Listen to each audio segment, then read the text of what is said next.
आत्मा न जन्म लेती है न मरती है, ना ही इसे जलाया जा सकता है, ना ही पानी से गीला किया जा सकता है। आत्मा अमर और अविनाशी है।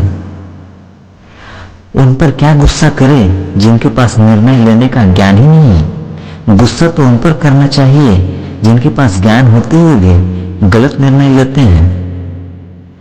अच्छी किस्मत के लोग थोड़ा भी बुरा होने पर भगवान को कोसते हैं और बुरी किस्मत के लोग थोड़ा भी अच्छा होने पर भगवान का स्मरण और धन्यवाद करते हैं।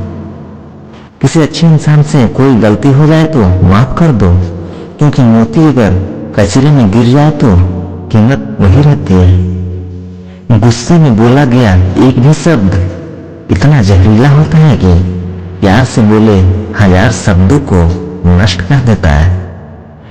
जैसे समुद्र के पार जाने के लिए नाव ही एकमात्र साधन है, इसी प्रकार स्वर्ग के लिए सत्य ही एकमात्र सीढ़ी है। जब अनैतिक और क्रूर शक्तियां सत्य और धर्म का विनाश करने के लिए आक्रमण कर रही हो, तो नैतिकता का पाठ आत्मघाती होता है। दर्द क्या होता है आप सुनना चाहोगे? तो बताते हैं। जब हम किसी से अपना दर्द नहीं बांट सकते तब सबसे ज्यादा दर्द होता है। गहरे जल से भरी हुई नदियां समुद्र में मिल जाती हैं, परंतु इससे उनके जल से समुद्र तृप्त नहीं होता। उस प्रकार चाहे जितना धर्म प्राप्त हो जाए पर लोभी तृप्त नहीं होता। चाहे बुरा ही क्यों न लग जाए, ऐसा सत्य जरूर बोलिए, लेकिन ऐसा झूठ मत बोलिए जो सत्य लगे। चाहे कितना भी बुरा क्यों न हो तुम्हारे साथ, पर यकीन रखना इसमें भी ईश्वर ने कुछ अच्छा ही सोचा होगा। अहंकार तब उत्पन्न होता है जब हम भूल जाते हैं कि प्रशंसा हमारी नहीं हमारी गुणों की हो रही है। निर्बलता अवश्य ईश्वर देता है, परंतु मर्यादा मनुष्य का मन खुद निर्माण करता है। पलके झुके और नमन हो जाए, मस्तक झुके और वंदन हो जाए, ऐसी नजर कहां से लाऊं कि तुझे याद करूं और तेरा दर्शन हो जाए। गुस्सा करने वाले लोग अक्सर जीवन में कुछ भी बड़ा नहीं कर पाते।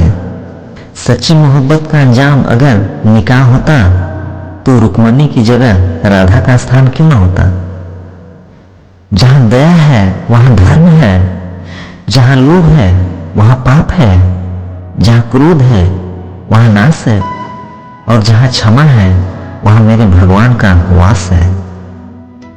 संसार में सभी एक जैसे नहीं है, इसलिए जिसने तुम्हारा साथ दिया उसका साथ दो, तथा जिसने त्याग दिया उसे तुम भी त्याग दो।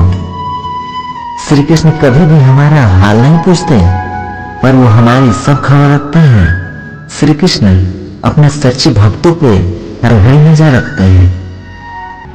जो आपका गुस्सा सहन करके भी आपका ही साथ दे, आपको उससे ज्यादा प्रेम कोई नहीं कर सकता। जीवन के बाद मृत्यु और मृत्यु के बाद जीवन क्यों?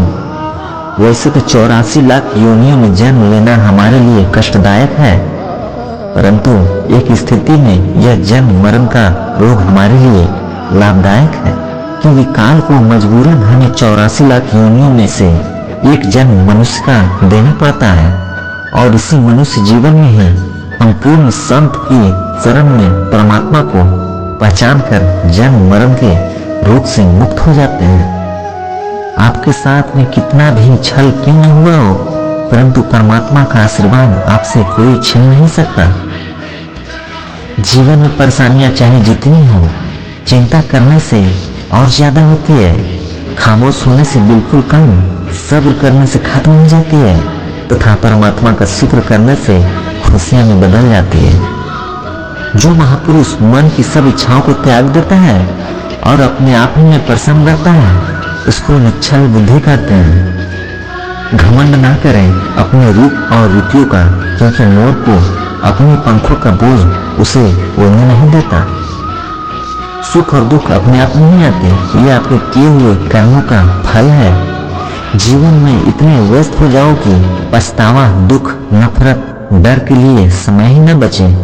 याद रखिए, जीवन में खाली व्यक्ति ही सबसे ज्यादा दुखी होता है। फंसाने वाला सोचता है कि मैंने तो आराम से इसे मूर्ख बना दिया, पर वो यह नहीं समझ पाता कि वो एक रिश्ता और एक इंसान को हमेशा के लिए खो रहा है। हे अर्जुन, मेरे लिए ना कोई घृणित है ना प्रिय, किंतु जो व्यक्ति भक्ति के साथ मेरी पूजा करते हैं वो मेरे साथ हैं और मैं भी उनके साथ हूँ। श्री कृष्ण का सबसे खास गुण, कभी बंधे बंधाए नियमों पर मत चलो। जब जैसी परिस्थितियां आए उसके अनुरूप ढल जाओ और अब आगे क्या करना सही है उस पर ध्यान दो। गंगा में वही पाप धुलते हैं जो गलती से हो जाए। योजना बनाकर किए गए पाप तो यमराज के लट से धुलेंगे।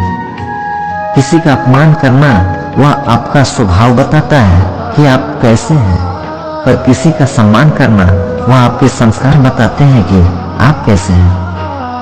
पाप हमारी सोच से होता है, शरीर से नहीं, और तीर्थ का जल हमारे शरीर को साफ करता है, सोच को नहीं। मृत्यु और मोक्ष में क्या अंतर है? सांस छूट जाए और इच्छा बाकी रह जाए वो मौत है, लेकिन सांस बाकी रह जाए और इच्छा चली जाए वह मोक्ष है। संसार जरूरत के नियम पर चलता है। सर्दियों में जिस सूरज का इंतजार होता है उसी सूरज का गर्मियों में तिरस्कार भी होता है। अतः आपकी कीमत तब होगी जब आपकी जरूरत होगी। हमेशा सत्य और धर्म के पक्ष के साथ खड़े रहें, भले ही आपको अकेले क्यों न रहना पड़े। इच्छा पूरी न होती तो क्रोध बढ़ता है और इच्छा पूरी होती है तो लोभ बढ़ता है। इसलिए जीवन की हर स्थिति में धैर्य बनाए रखना है। तो दोस्तों, आज का वीडियो यहीं तक। मिलते हैं एक और नई वीडियो में। तब तक अपना ख्याल रखिएगा। जय श्री कृष्ण।